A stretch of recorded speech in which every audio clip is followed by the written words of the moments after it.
Mesdames et messieurs, bonjour, bonsoir. Je suis PF pour LTLT Lakers tout le temps, la chaîne francophone des Lakers. Je reviens dans une émission spéciale aujourd'hui pour vous parler d'une tendance. Vous allez voir que ça a un lien avec le passé, le présent et l'avenir proche des Los Angeles Lakers. Vous vous souvenez que les Lakers se sont fait battre assez facilement finalement, 4 victoires à 1 en faveur des Wolves de Minnesota. Les Lakers qui ont essayé d'imposer leur small line-up, ce que j'appelle le medium ball, mais qui n'a pas fonctionné face à l'entêtement des hommes de Finch qui sont restés grands. Comme je dis, ils sont restés tall and talented. Et les Lakers se sont fait éliminer. Maintenant, si je cite les 4 séries en cours, d'ailleurs, il y en a une qui est terminée à l'Est, c'est la victoire des Pacers au détriment des Cavs. Donc, Wolves, Warriors, Nuggets, Thunder, Pacers, Cavs, Knicks, Celtics. Ces 4 séries ont un point commun avec celle qui a vu l'élimination des Los Angeles Lakers. Quel est ce point commun? Le retour en grâce des big line-up. La revanche des big line-up. Et vous allez voir dans cette émission que cette nouvelle tendance, cette petite révolution, va changer et va compliquer le marché de l'été pour les Los Angeles Lakers. Nous allons analyser tout ça. Lakers tout le temps, c'est tout de suite. Step 1, wake up early, gonna rise with the sun. Step 2, get some good, some food in you. Step 3, think real hard about what you wanna be. Step 4, everybody just do your thing. Wake up, today's gonna be a good day. Wake up, today's gonna be a good day. Wake up, today's gonna be a good day. Wake up, today's gonna be a good day.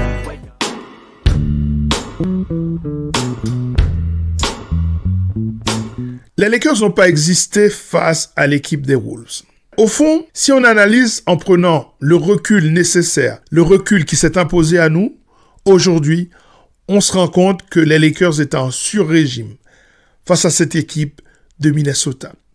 Certes, les Lakers étaient dans tous les matchs, sauf le premier, jusqu'au 4e quart-temps, mais force est de constater qu'ils ont laissé beaucoup d'énergie. Les 3 joueurs majeurs des Lakers sont sortis avec des blessures assez graves. La douleur au dos de Luka Doncic, la blessure de LeBron James, une blessure inédite, une blessure qu'il n'a jamais eue avant, et puis l'orteil cassé d'Austin Reeves. Les Lakers ont souffert physiquement face à l'équipe des Wolves de Minnesota. Lorsque j'ai fait l'émission sur les besoins des Los Angeles Lakers, j'ai pas mis la taille en premier. J'ai d'abord mis le QI basket parce qu'au fond, nous avions un pivot que nous n'avions pas fait jouer. Cela s'explique par son manque de QI basket. Malgré la taille, il faut quand même quelqu'un qui puisse penser le jeu et exécuter et éviter les erreurs. Mais il faut surtout de la qualité athlétique mêlée à la question de la taille et de la jeunesse et de la vivacité. C'est tout ça qui a été imposé aux Los Angeles Lakers. Et c'est ce défi qu'ont imposé les Wolves de Minnesota aux Los Angeles Lakers. Le match 5, qui est le dernier de la série, a été tellement représentatif de ce déficit des Los Angeles Lakers. Puisque le joueur qui a sacrifié les Lakers, c'était Rudy Gobert. 27 points, 24 rebonds. Dans ce match, les Wolves ont dominé à l'intérieur, dans la raquette, plus de 10 rebonds offensifs de plus que les Los Angeles Lakers, près de 20 rebonds de plus pour les Wolves par rapport aux Los Angeles Lakers. Donc une domination énorme. Et la stratégie de JJ Redick, qui consistait à pousser, en tout cas à essayer de cibler Gobert afin de pousser Minnesota à jouer plus petit, n'a pas fonctionné. Et vous allez voir que dans la série face aux Warriors, ça a été la même chanson. Ce qui va confirmer ce retour en grâce des big line-up.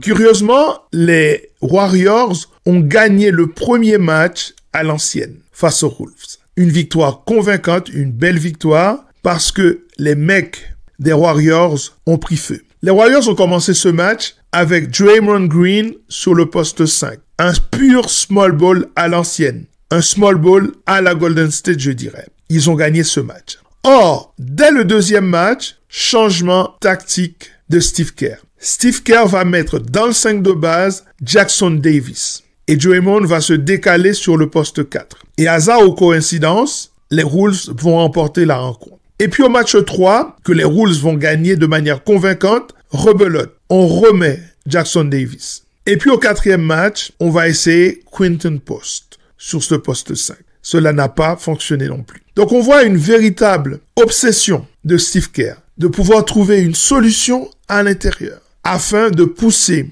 dans un premier temps cette équipe des Wolves à jouer plus petit, un peu comme les Lakers l'avaient essayé, ou alors de pouvoir matcher l'intensité des Wolves en faisant rentrer des pivots qui n'ont pas le coffre nécessaire pour résister aux Wolves de Minnesota. Donc c'est le retour en grâce des big line-up. Minnesota a juré qu'ils vont jouer Rudy Gobert dans toutes les séries. Fini le temps où on le ciblait tellement que Minnesota était obligé de jouer plus petit. Face aux Lakers, comme face aux Warriors, il est arrivé que Minnesota était avec 2 bigs sur le terrain. Naz Reid associé à Rudy Gobert. Et ça a fait beaucoup de dégâts dans la raquette, tant des Lakers que des Warriors. Mais ce n'est pas tout. On peut également analyser la série entre les Nuggets et le Thunder.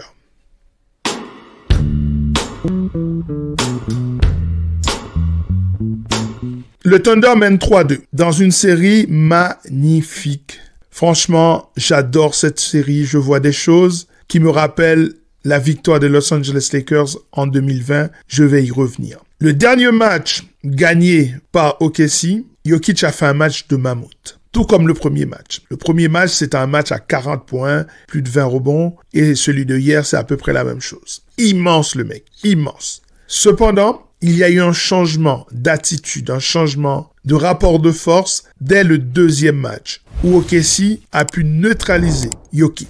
Ensuite, ça a été le cas sur le troisième match, où encore une fois, Jokic n'a pas été influent, malgré une victoire des Nuggets. Et dans ce match, ce sont les autres gars, Gordon, Michael Porter Jr., Jamal Murray, Christian Braun. Ce sont ces mecs-là qui ont fait la différence. Parce que Jokic était défendu selon le système des 2 lames. Ce système des 2 lames, c'est celui qui avait fonctionné pour les Lakers dans la bulle d'Orlando. Le changement tactique de Frank Vogel avait payé. Il avait décidé de titulariser Dwight Howard en défense sur le joker. Et Anthony Davis était en aide défensive, en deuxième lame. Et c'est pour ça que je parle de double lame, le système de double lame. Quels sont les principes de ce système? C'est qu'il faut un pivot qui va tenir le choc physiquement. Ça a été le cas avec Dwight Howard. Lui, il n'y a pas meilleur que lui dans ce domaine-là. Et il faut derrière un pivot athlétique susceptible de protéger le cercle. Et Anthony Davis, en deuxième lame, a été un poison pour le joker. C'est exactement ce même système qui a été répété par OKC dans cette série. Avec Isaac Hartenstein en man-to-man face à Jokic et Chet Holmgren en deuxième rideau. Il faut noter que Chet Holmgren, depuis le début des playoffs, il a déjà mis 24 contres. Hier soir, dans cette victoire d'OKC, une belle victoire, il a bloqué 4 tirs. Ce système des big line-up s'est imposé à Denver, qui est déjà un big line-up, puisque Denver a l'habitude d'imposer sa volonté avec Jokic et Gordon. Et là, OKC a décidé d'y répondre, avec Isaac Hartenstein et Chet Holmgren. 2 bigs sur le terrain. Donc, il en est terminé, c'en est fini des systèmes de small ball. On le voit clairement dans ces séries de playoffs. Et si on va à l'Est, la réalité est la même.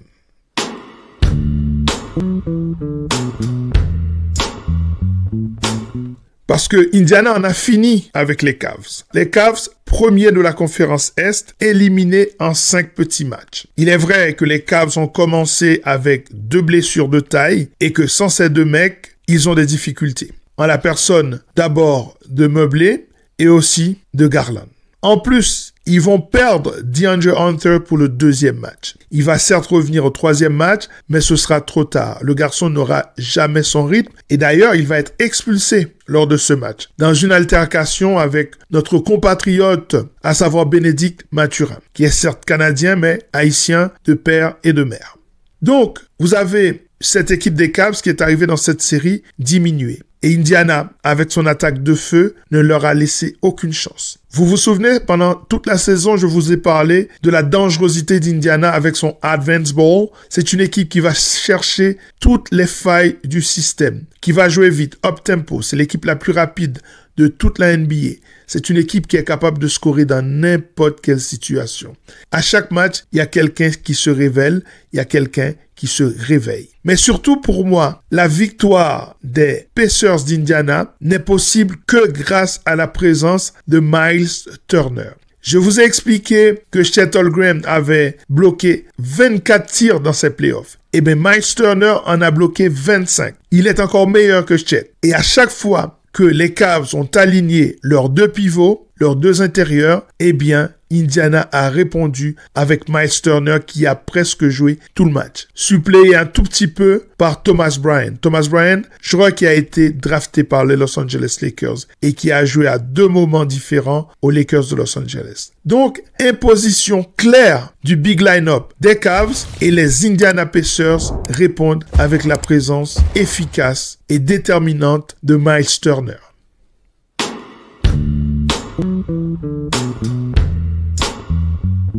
Et cette réalité est encore plus vraie dans la série entre New York et l'équipe de Boston. Les Knicks mènent 3-1 dans la série. Ils ont la possibilité dès ce soir de tout clôturer, surtout qu'on sait que Jason Tatum est blessé, rupture du tendon d'Achille. Ça va être un changement majeur dans cette conférence Est où tout, désormais, semble très ouvert. Lorsque vous regardez le dernier match, le 4e match, qui a permis aux Knicks de prendre l'avantage conséquent face aux champions en titre, eh bien, ça a été une bataille de big line-up.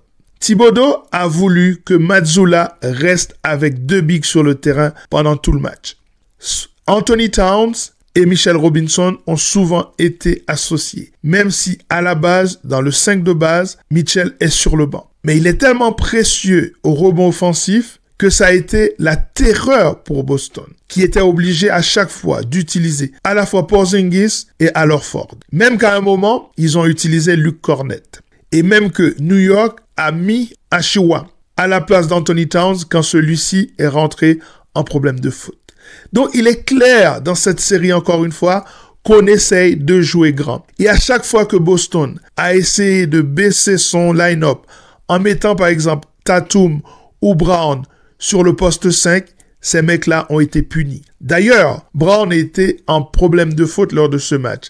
Et c'est l'une des raisons de la défaite de Boston avec la blessure, bien sûr, de Jason Tatum. Donc, il est clair, les big line-up sont de retour, les gars. Et ça, à mon avis, ça ne va pas changer de sitôt. Maintenant, quelles sont les conséquences pour les Los Angeles Lakers, me diriez-vous?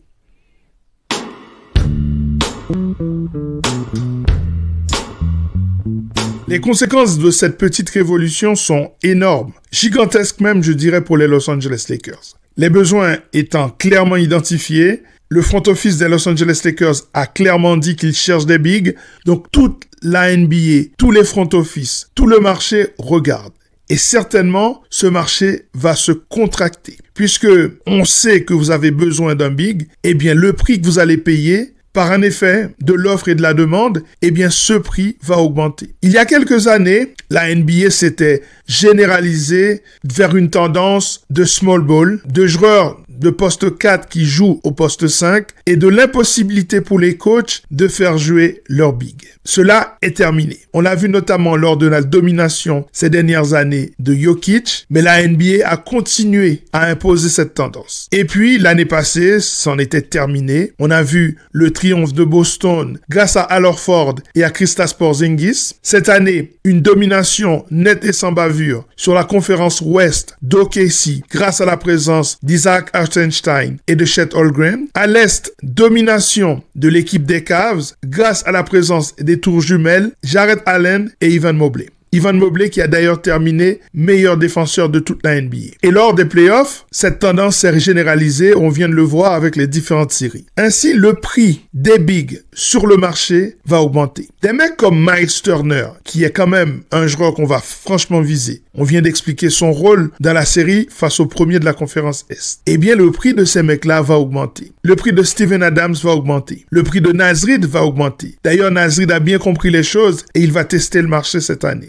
Et s'il teste le marché, c'est pour essayer de tirer un prix qui soit proche du max. Donc le prix des bigs va être énorme. Même les bigs de seconde zone vont coûter cher. Et comme les Lakers l'ont clairement dit, nous cherchons des bigs pour les mettre avec Luka Doncic, le marché regarde. L'effet de l'offre et de la demande va jouer. Et les Lakers auront beaucoup de difficultés à pouvoir signer un big à un prix raisonnable. Même le cas de Capella. J'ai pensé que Capella pouvait prendre le taxpayer à hauteur de 5 millions et plus. près de 6 millions de dollars. Mais même Capella va se poser la question. Il regarde les playoffs, il voit l'importance des bigs, et bien peut-être que son prix va être plus élevé. Au niveau des trades également, si vous voulez trader pour un Jaren Jackson Jr. ou pour un Daniel Gafford par exemple, vous allez devoir mettre le prix. D'ailleurs, on l'a vu, lors du trade avorté de Mark Williams, les Lakers ont cassé leur tirelire afin d'obtenir un joueur qui n'a absolument fait aucune preuve dans la NBA. Ainsi, je voulais vous mettre en garde. En observant ce qui s'est passé cette saison, en saison régulière, mais surtout en playoff, je me dis que ça va être encore plus compliqué pour les Los Angeles Lakers de pouvoir renforcer ce secteur intérieur qui est essentiel. Et c'est pour ça que je ferai une vidéo sur la draft. Vous allez voir que le pick 55 des Los Angeles Lakers lors de la prochaine draft va être extrêmement important. Les Lakers vont devoir faire jouer leur imagination, il leur faudra beaucoup de chance et surtout, il leur faudra contacter des mecs qui ont envie de jouer pour les Lakers, pour des raisons X ou Y. Soit pour le soleil de Californie, soit pour la gloire de jouer avec Luka Doncic et peut-être LeBron James, soit parce que tout simplement, ils ont grandi avec l'amour du purple and gold dans leur sang. Eh bien, c'est tout le mal que je souhaite à notre équipe.